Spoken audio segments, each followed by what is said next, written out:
Hello, friends. Good morning, good afternoon, and good evening to all of you, ladies and gentlemen, boys and girls. Today, in this video, we are going to talk about pre opening mistakes. There are 10 pre opening mistakes which I am going to take individually.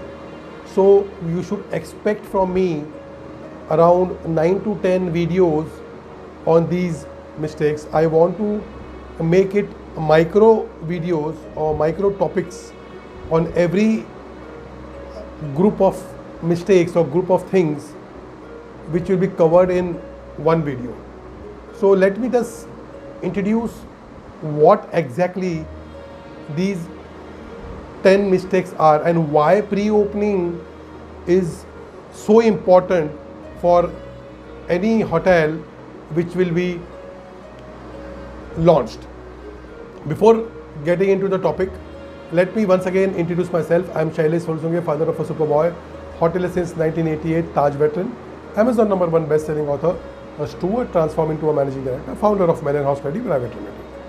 So let us talk about introduction of 10 major pre-opening or common mistakes which are done by the hotel owners.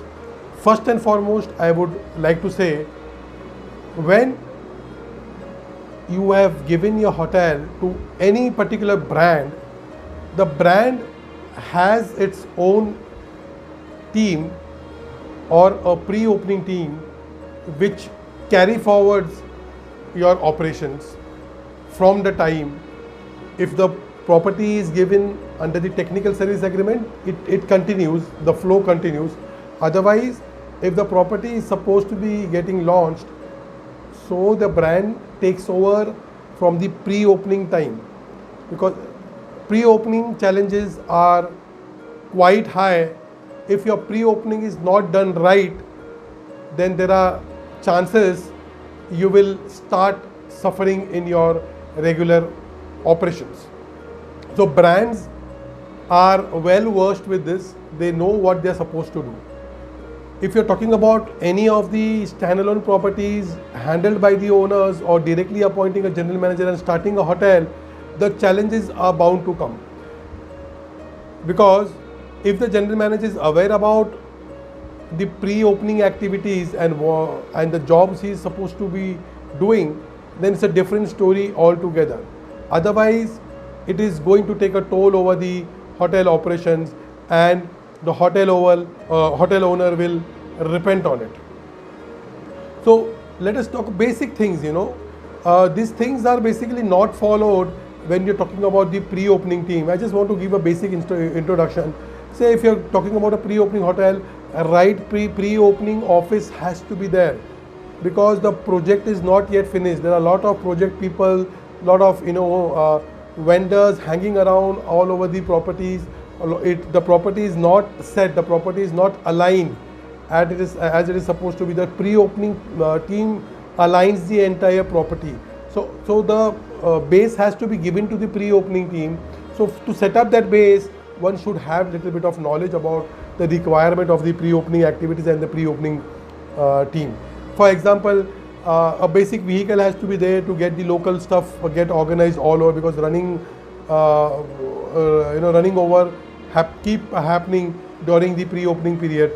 The petty cash has to be there enough. We have seen during the pre-opening times, the petty cash is not handed over to the team by the hotel owners. Basic functions like internet operating, telephones, the communication has to be right. The basic infrastructure, right people on the rolls, all these activities should be there. This is a basic introduction. I want to wind it up. I'm going to come up with independent videos on various mistakes. I'm summing up with this. If you like my video, say like, subscribe to my YouTube channel by pressing the bell icon. There are 120 plus videos already there on my channel. Please subscribe and You will not get bored because I have only spoken for 3 to 5 minutes on every topic. I have given you the basic idea. Subscribe, like, share, learn together. I'll catch you back later. Bye.